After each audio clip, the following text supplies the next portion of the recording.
Nah, nek aku ngomong karo Mbak Cangik kabeh menengo. Yo ngomong. Siap.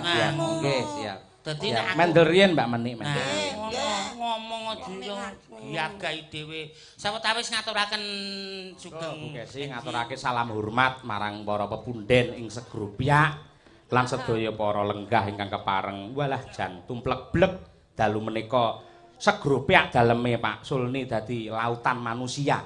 Wah iya elok tenan. Ya. Nggih. Sugeng dalu Bapak-bapak Ibu-ibu sedaya. Sugeng dalu Pak, Bu. Assalamualaikum warahmatullahi wabarakatuh. Matur nuwun. Peh lek ngene aku jan kaya ustazah karisma lho, Pak. Wah iya. Nggih. Saestu dalu menika kula sak kanca-kanca niki seneng banget, Pak, Bu. Remen ati kula. Panjenengan dawuhi kula sak rombongan iki nglipur warga ageng wonten ing Segrupyak mriki. Nah, lek niki wau kula sampun didhawuhi kalih panjenengan pramila kula lan kanca-kanca ugi badhe nderek ndedonga dumateng panjenengan sedaya. Mugi-mugi anggenipun warga Segrupyak mriki ngawontenaken tasyakuran bersih dusun lan mengeti haul lan ugi mengeti hari kemerdekaan Republik Indonesia. Kula nderek ndedonga mugi-mugi warga mriki tansah pinaringan katentreman lahir batin. Murah rezekinipun. Selamat donya lan selamat akhir. Kula badhe tanglet tiyang mriki niku penggaweanipun utawi mata pencarianipun niku ingkang paling kathah napa nggih Pak? Napa Pak? Tani nggih. Nah, kula donga-dongaaken ingkang para petani mengke panenanipun saged asilipun sae, mboten dipun pangan wereng nggih. Lah mengke lek panenipun sae, kula kalih kanca-kanca mriki lek tanggapan mesti jenengan masake sing enak-enak. Contone enten telo godhog, enten pisang, enten kacang. Seta Bu, sampeyan jane mau runtut apik lho lek ngomong. Lah kok ujung-ujunge ning panganan iki tekan ndi iki mau? Larah-larahe kok iso teko panganan. Lah iya. Nggih nyuwun sewu Pak Dalang. Pancen awake dhewe nyambut gawe awan nggo bengi-bengi nggo awan ya lek ora munafik awake dhewe ya golek sego. Golek panganan. Iya. Iya toh? Lah lek ngono ya ora perlu diomong-omongke. Ini malah sampean terkenal dadi sinden Surabadok no malah.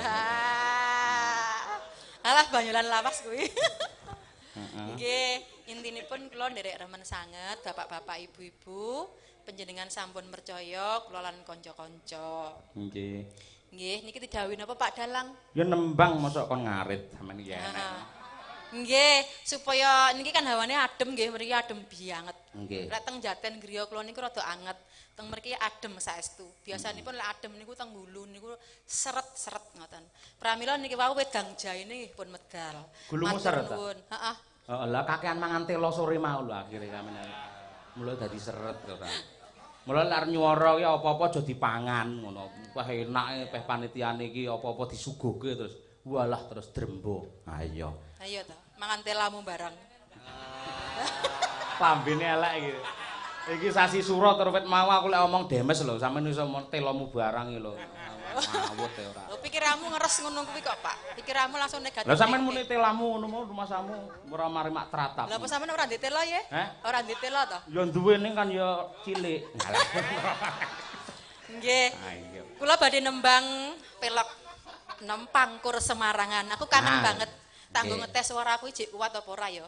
Wis anak papat ki lho, manak papat ki lho Pak ya. Heeh. Nek manak papat ki jale suarane jek kuat apa ora ya. Heeh. Sing barep kae gelar kelas piro saiki? Anak kula sing barep kelas 5 SD, umuripun 11 tahun. Terus sing nomor loro Brahma kae? Kelas 4 SD, umuripun 10 tahun. Sing kembar dampit rambu karo rangkung. Kelas kalih SD, umuripun 8 tahun. Lah ngono iki piyayi kene, piyayi putri mriki do batin. Jane guys iki jane mbayi apa mencret mriki. Lelete iso cedak-cedak. Ayo, pancen yo sik semangat kok. Ayo, ora apa-apa. Ya pangkur Semarangan diaturake marang sedaya para lenggah mugi-mugi saged dados rana panglipur. Ha iya.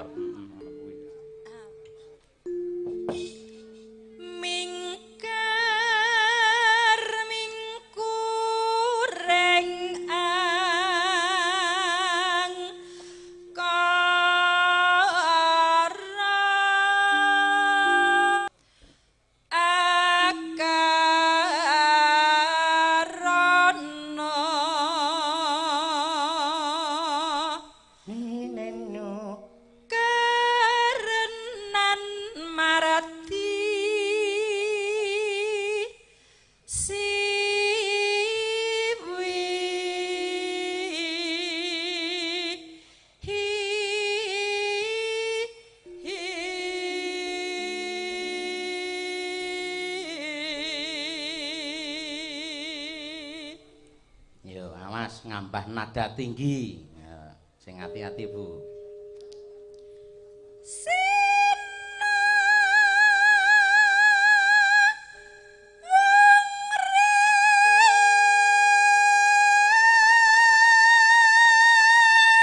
Alon-alon nyebut asmane pangeran terus. Tarik napas. Ya.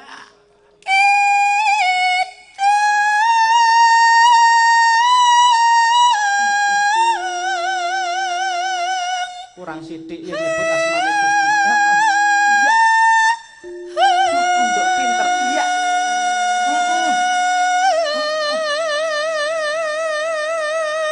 Alhamdulillah wis lair lanang. Malah kaya bayen ora. Lah iya to, tak rewangi jerit-jerit kaya ngono bojoku mung menteleng wae. Lah ora menteleng mosok kon merem aku. Dalang merem ya ora roh wayang sampean ya enak.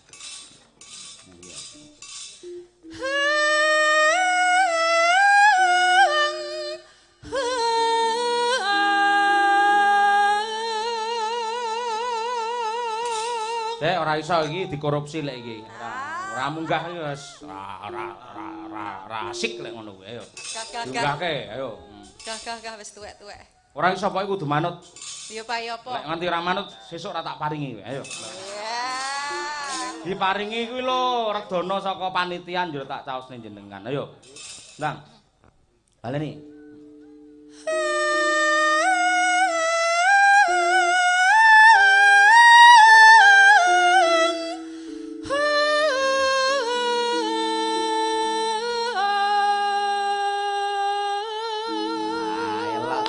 Bapak-bapak ibu-ibu wah.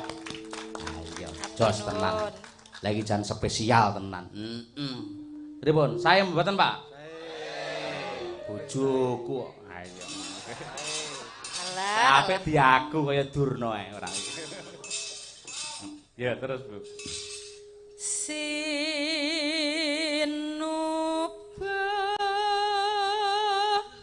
Sinukarta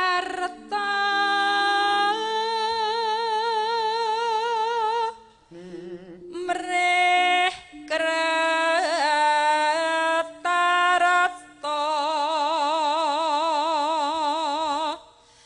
pakartine ilmu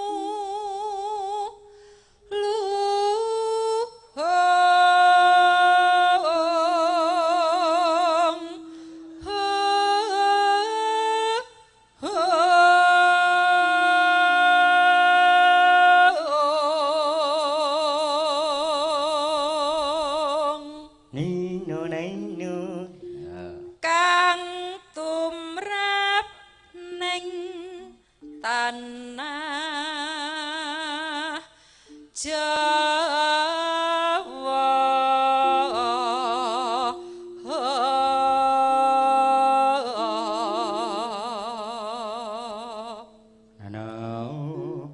agama agame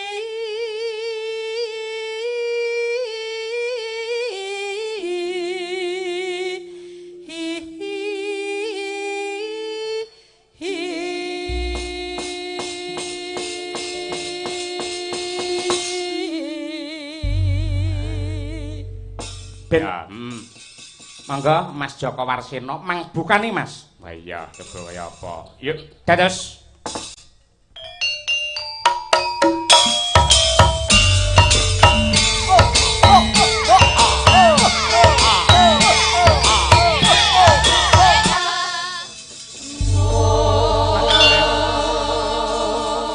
Terima kasih.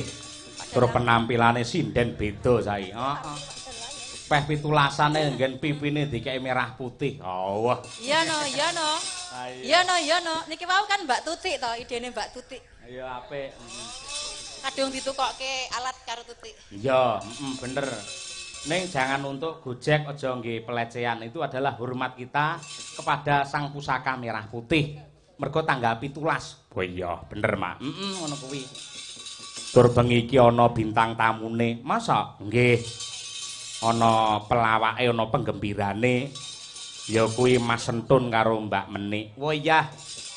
Ya enggal diaturake yen ngono, Nduk. Ha iya. Dikurmati, Mak. Yo dikurmati coba kaya apa. Nganggo gambang suling. Wah iya, monggo to diaturake. Dados.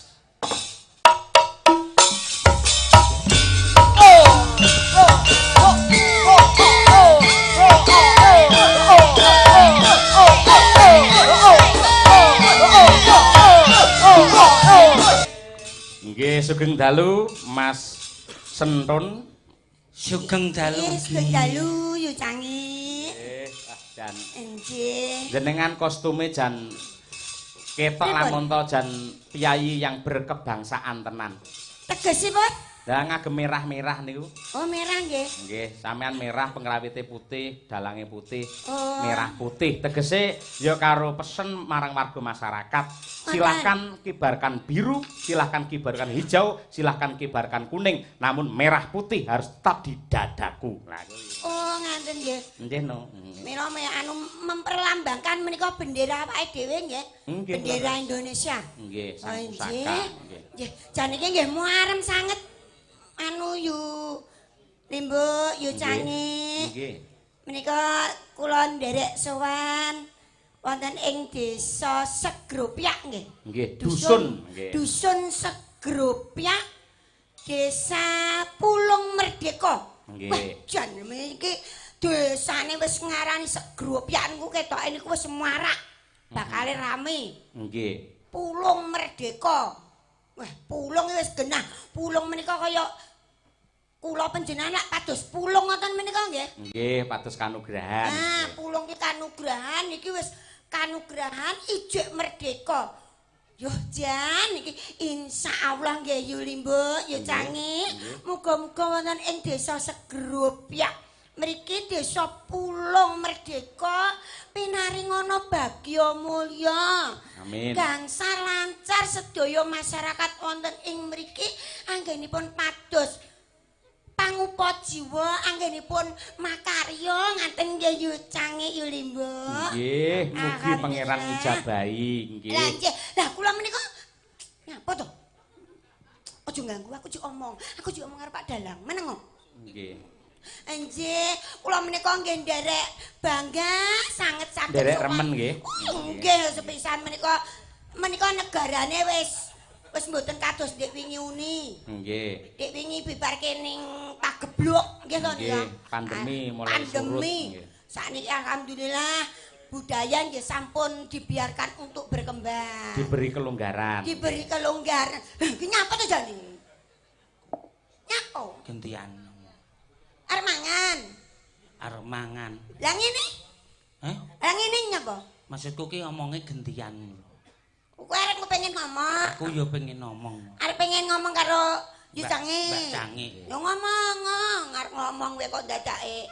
Ngono. Mbak Menik wau rawuh jam pinten, Mbak? Alhamdulillah kula mau sekitar jam 8 niku wau Yu Cangi. Nggih, job-job pun mulai rame nggih niki nggih. Alhamdulillah niki sampun maneka warna anggenipun para masyarakat menika nanggap hiburan. Syukur ampun nganti keri tetep kesehatane dijaga lho, Mbak nggih. Oh nggih, kula niki vitamin nggih tetep. Nggih, sing jenenge seniman seniwati lan nglipur piyayi kathah. Mula awake kudu sehat luwih dhisik. Menika Kang Utama menika panjenenganipun kedah sehat ya Canggih. Dadi kesehatan menika baku nggih to. Baku sanget menawi Nadyanto mboten sinden ayu kaya apa, Nggih. pengrawit cakrak kaya apa, dalang gagah kaya apa yen mboten sehat mangke nggih tetep nguciwakake. Tetep nguciwani menawi mboten sehat menika niku pamon nuthuk ya kleru nek Alah, telek. Iki nyapa to? Maksudku ki ngene lho. Aku ki tak ngomong karo Mbak Cangik. Nah, Terus? nek aku ngomong karo Mbak Cangik kabeh menengo. Yo ngomong. Nggih, siap. Nah, Nggih, siap. Dadi Siap. nek aku Mendel riyen Mbak Menik Nah, mendel. ngomong aja diagahi dhewe. Sawetawis ngaturaken sugeng enjing Mak Cangik. Dalu menika saged sowan wonten ing Segrupyak. Alhamdulillah penontonnya kathah sanget. Lah nggih ngoten to Mbak Cangik? Lah nggih, dalu menika wah antusias penonton. Saya sangat malah menika sampun madhe medal jajananipun. Cocok kalih kahanan hawane adem. Lah ya ngono tadi kabeh mau tetap diniati dengan ikhlas. Pada malam ini kita ditimbali wonten ing Segrupyak, seneng atine awake dhewe ya. Iki do meneng kabeh piye to? Maksud kula ki ngeten lho. Wah angel kene. Nek aku ki ngomong, lah niku Lho jenengan ngewuhne, jare sing ngomong ajeng jenengan liyane kon meneng. Barang aku karo Mbak Menik meneng sampean bingung. Piye to kuwi jane? maksudku nek kula ki ngomong gong ngono. Oh iya, siap. Mbah ngomong ngono. Lah jare kon meneng kabeh. Arepku ki ngono kuwi nek aku ngomong digongi ngono lho. Ya wis omonga. Lah lho gedange teko. Ya alhamdulillah dalu menika saged sowan wonten ing Segrupyak. Penonton. Nah, penontonnya nggih kathah sanget. Malah dalu menika panganane ugi kathah sanget. Sowan mawon langsung ceblek, dedaran pun komplit. Angel ya ngomong ki ya. Mbak Cangik, maksud kula digongi iki Pripun, kirang pripun jare kon ngegongi. Maksudku ki piye ya kata-kata. Piye to iki nek omongan ki sing cetha ngono lho. Karepmu ki arep ngopo ki njaluk kepiye ngono lho. Aku ki nek ngomong ndang sampean saut ngoten lho. Oh, Mbak Menik. Oh alah kowe ki nek ngomong njaluke disaut. Lah, aku ki nek ngomong ndang sauten ngono lho. Oh alah omong. Wong ming ngomong kaya ngono. Jadi kita kan ming njaluk ngono. dalam rangka memperingati suran, terus syukuran. Maksudku disaut ki gak disaut nganggo tangan. Lah piye? Disaut nganggo lambe ngono lho. Oh disaut. Lah kuwi apik kuwi. Oke lah ya. Maksudku disaut nganggo lambe. Lha ora? Masa disaut? Ya iya, mangsa menawa. Dados dalu menika bombong ati kula, dalu menika saged sowan wonten ing Segrupyak. Mugi-mugi wayangan dalu menika saged sukses, nggih saged sukses, saged berbahagia. Angel iki omongan kok ya. Saur manuk ngono lho maksudku ki. Lah mau jarene langit kok Cangik nggih. Jare kon nyaut. Jare kon nyaut nganggo lambe. Lah kok malah tok kei. Maksudku lho saut-sautanku kados saur manuk ngoten niku lho. Oh, saur manuk. Nah, kok yo angel to. Nggih, dalu menika saged sowan wonten ing Segrupyak, wonten ing wonten ing Pulung Merdeka. Dalam rangka memperingati hari ulang tahun kemerdekaan RI yang ke-70. Tetilung. Hur ketekuk, empuk jeru. Iki piye to kok malah melok nyauri manuk iki? Lah ngomong ngono. Aku ngomong kok ora ning ngajine wong lanang. Rumangsamu. Yo ngono iki nek omong ki yo sajake bermakna. Kaya aku sik dhewe ke mau ndonga kagem sanipun para masyarakat ing grup segrup kene. Oh, pamane awake dhewe iki wong seni ngaturne yo nganggo parian. Pamane tuku salak ning Surabaya. Terus wah iki minggat kuwi arepe kuwi. tuku salak. Aduh men tuku salak ning Surabaya iki lho. Sedak-sedakan ngono nyapa. Maksudnya ki iki kaya aku ki sing adol, kowe sing nuku ngono lho. Kowe sing dodol, aku sing. Oke. Oh ya. Nah ngoten to yo cangik nggih wong jenenge yo awake wong loro. Lah iya. Tuku salak ning pinggir sumur. Ya lho tak tuku pira? 5.000 eleh ora. Lho kok kanca dhewe 2.500 apa 3.000 gak masalah regane pira tak tuku iki. Maksudnya pariane iki terusno. Iku asine dagelan pekok. Pamane ngetan bali ngulon terus sampean teruse Tinu kuwi aku ngomong adol kowe sing nuku. Parian ngono ki to. Oke lah. Muni oke lah ababmu solar ngantek metu. Sing apa sapa? Hah. Soto nek iki. Lah Soto iki. arek rene lho karo Mas Yoyo dijak mampir tuku soto. Tuku soto. Bisa. Masa? Sate iki. Sate ayam. Ning tan kono lho tuku sate ayam. Malih nih. Apa? Batang kirik iki. Ijik 2 bungkus iki gelem apa piye? Rumangsamu. Pariane apa kowe sedodol aku sing tuku. Ya ngono kuwi mau carane. Tuku salak, Mas. Ning Surabaya. Ning Surabaya. Muga-muga warga Segropyak tansah hanjayeng bawana. amin. Amin. Del tuku salak ning pinggir sumur kuwi mau. Tuku salak ning pinggir sumur. Muga-muga warga Segropyak uripe tansah makmur tur panjang umur. Amin. Ya ta. Dodol sing tuku. Tuku salak diwadahi kreneng. Parian salak tok to nyang tuku. Eneke sing menak kuwi yo Tuku salak diwadahi kreneng. muga-muga warga Segropyak iso meteng bareng. Meteng bareng nek nglairne bareng ngono. Penting kan iso rabi, masal terus meteng bareng. Ya Tuku bisa. salak tokone tutup. Terus Mulih. Parian kok iso.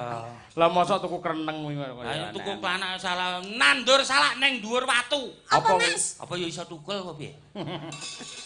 Ngono tuku salak tukune tutup kok. Diapusi terus tak kandakne. Nggih kok ya. Tak kandakne Pak Aparat kowe engko. Nyapa? Lah kae ngersanipun sangka kapsul sek rawuh kae.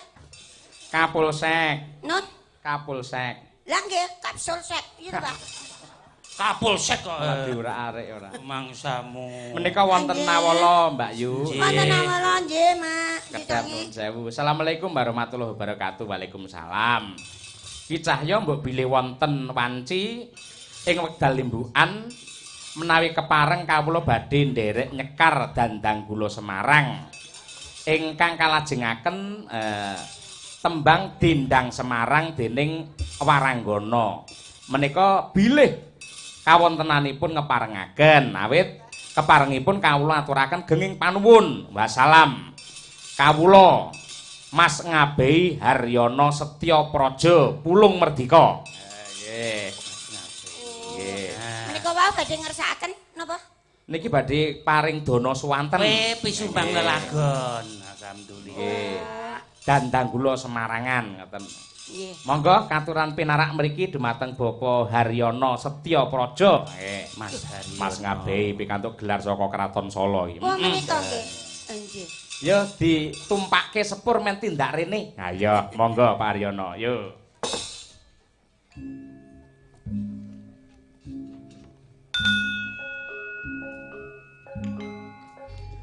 Nggih, assalamualaikum jeng Cahya Kuntadi. Nggih, waalaikumsalam. Mbok ampun ngoten ah. Nimbale ampun jeng ngoten ah.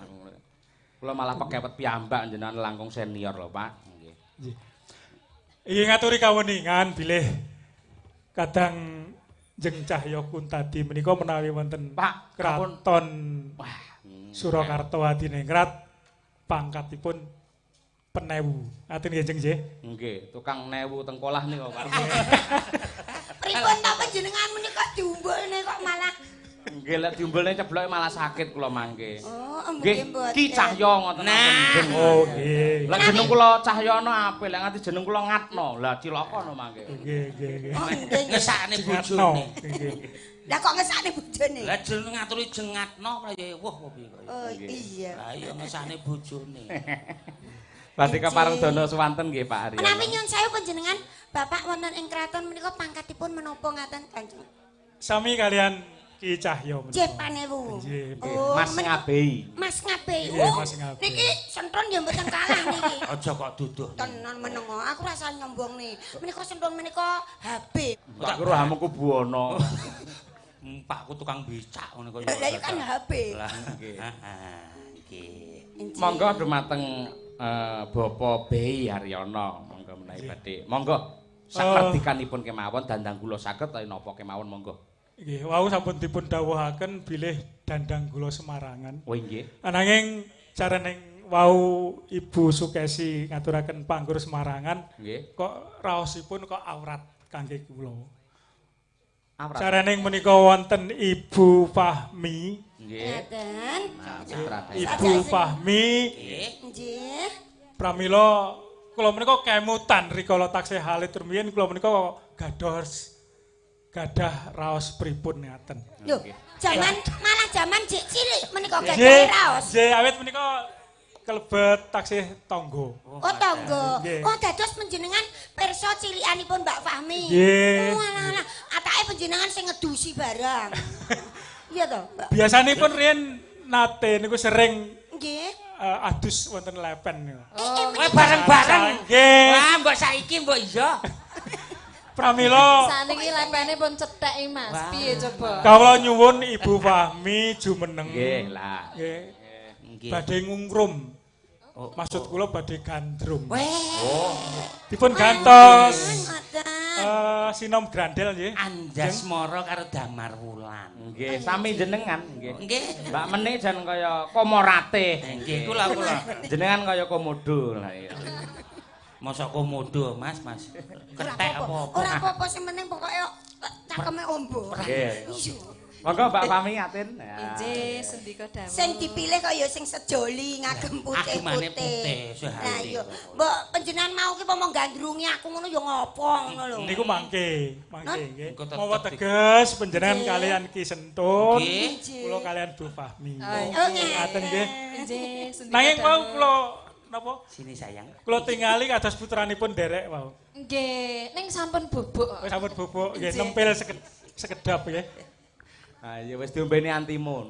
Ya ora ta. Oh iya. Pun kula anu mie. Ah iya. Mangke menawi kirang leres nyuwun pangapunten awit menika napa tahapanipun utawi napa tarapipun taksih ajar. Nggih, mboten dados napa, Pak. Monggo. Kula gandrung kalih mriki. Sumangga, Jenengan teng mriku. Kula tak gandrung kali. Jenengan nggih gandrung. Kindorone dhewe. Niki ceritanipun Patih Dawil Kasut kalian Bungsu Ciptarasa niki. Lho, dawel kasut karo Bungsu Ciptarasa to. Apa enak hubungane kuwi? Mboten gandeng nggih. Mboten. Ya dienekne ra. Nggih, mriku dawel kasut karo Bungsu Ciptarasa niki Rara Jonggrang karo candinipun. Nah, mosok Candi apa Mbak Meni? Candi kae candi Prambanan. mosok mang bar komodo dadi watu. Ora apa-apa, sing penting pokoke berperan. Awake dhewe abdine. Monggo Mas. Awake dhewe gandrung yo an. Memanismu Injih Kang Mas. kanggo jiwa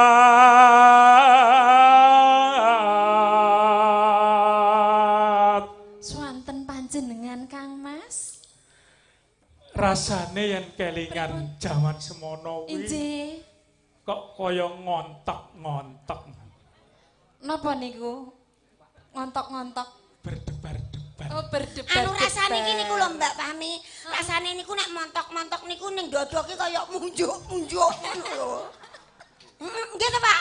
Nggih to Mbak. Dek liar rumangsa. Yo, Lia ki pesen duwe. Gawe ruciting gale. Napa leres to Kang Mas? Dados ruci tinggalih. Awak dhewe ning kene. Kene dia. Pancen bener. Sampean ki ya romano. Oh iya. Gendian nek bar kene kono. Rara Injih Kang Mas. apa kang sinetya Sirahmu ngelih wong ayu. Tak Injih. cosi dedaharan ya diajeng. Inci Kang Mas. Menika Monggo, sekul menapa? duta Romi Tak jajal dhisik menawa nek racune. Ngaten Kang Mas, nanging kula kok ketingalipun boten niki teng cangkem marai nyonyor Kang Mas. Niki sego pecel lho Kang Mas. Sambele kaya remason. Bayake kaya apa? tartamtu ndak tu Mbok yo sing alus sithik. Dipun turuti nggih Kang Mas. Iya, paribasane nyuwuna apa bakal tak Nyuwun paringi. mudune lintang lan rembulan. Bakal tak paringi. Oh ngaten nggih Kang. Semono Mas. uga sliramu diajeng. Nyuwun apa? Kados pundi Kang Mas? Menawi ata kula badhe nyuwun menapa panjenengan badhe maringi dhumateng kula Kang Mas. Diajeng. Lah kok kaya cakil. Iki Kang Mas. Aku wedi dhewe.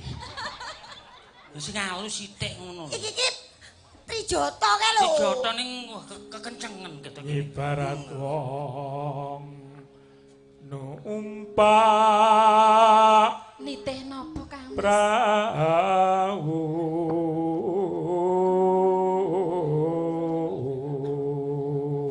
Wek sampean numpak apa Mbak Meni? Piye Mbak Mami? Nek mriki kan Tak congkoki. numpak perahu, yen kono numpak apa? Numpak aku ngono. Lho. Yo. Pitikno. lumampah tanpa welah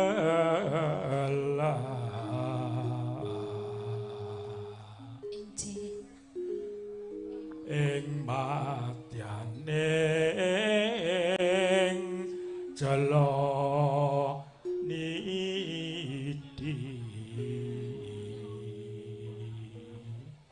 Mengke langsung nyuwun dipun bablasaken Dendang Semarang. Oh nggih. Nyuwun marang Gono 3 nggih. Nggih siap nggih. Temah gonjing agen jong ing pakulingan.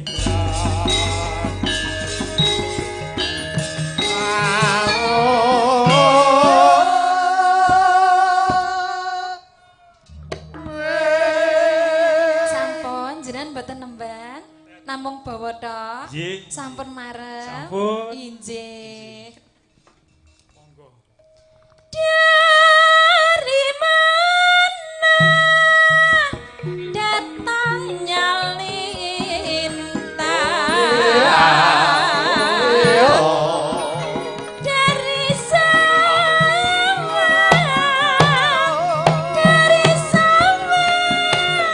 turun ke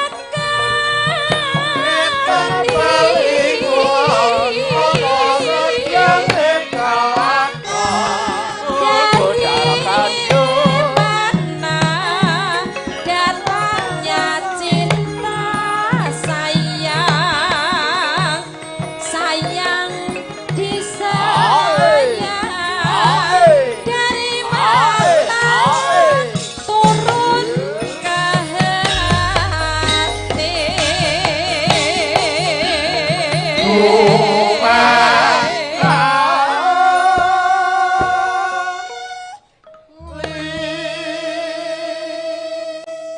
tanduk nih Kang Mas. Mboten enten critane dalang maem ampun dikeki to, Pak. Mboten napa-napa. Lho mambu malih pengen tenan lho, Pak. Lho pancen jenengan peksa kula mangungkusne mawon. Aduh, Siapa bisa manggulung ten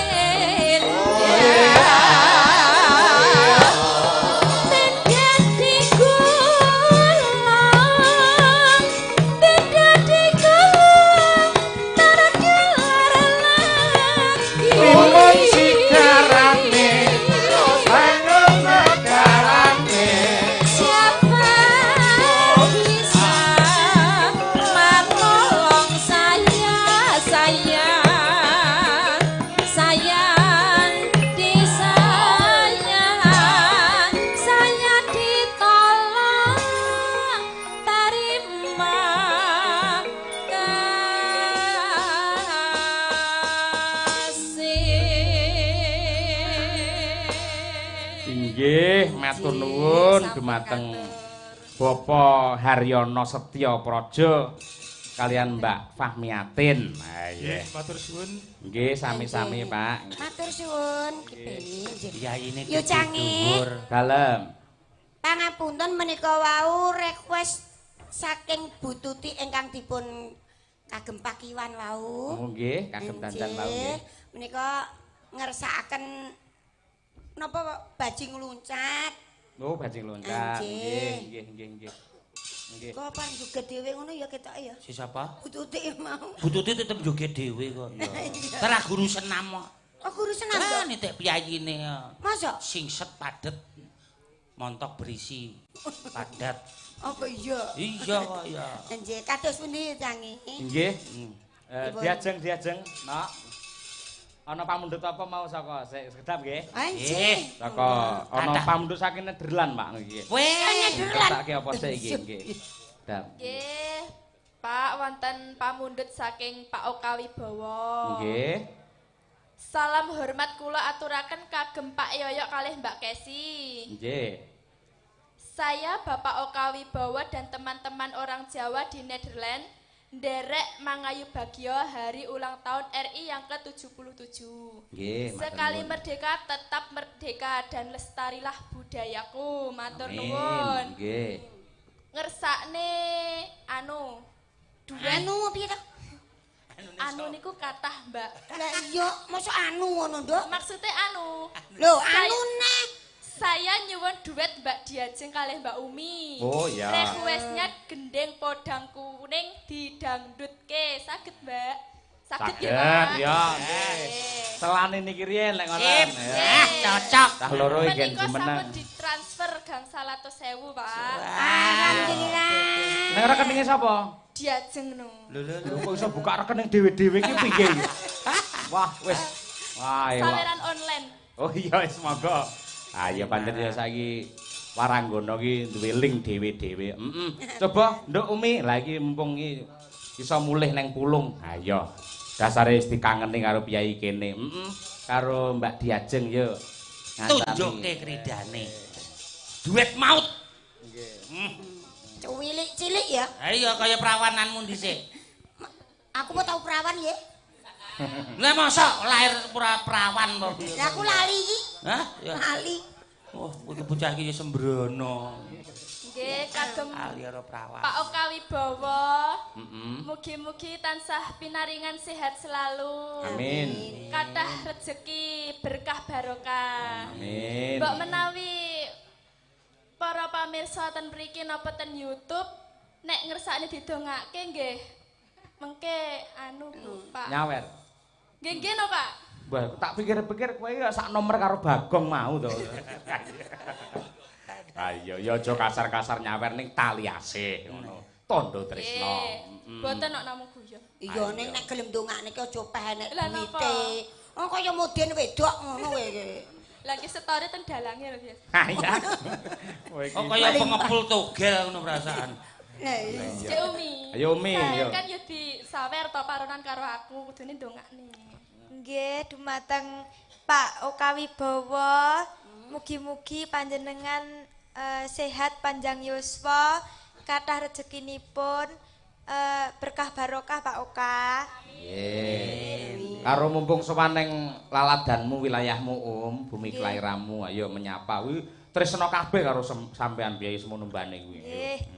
Ndanggo Pak, Bu, sapa sing pengen didongakne panjang yuswa ndang nyawer, Pak. Nggih. Ya. Nggih. Nyawer kok tak nganggo duit. Nyuwun sewu nggih Pak Dalang, kula nyuwun wekdalipun.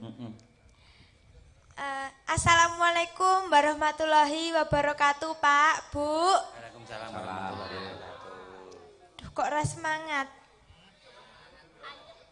Assalamualaikum warahmatullahi wabarakatuh, Pak, Bu. Nah, ngoten. Napa nggih nek berkat Oh para genduren berkat barang. Lah iya maksudnya- ora ning berkate kok iso.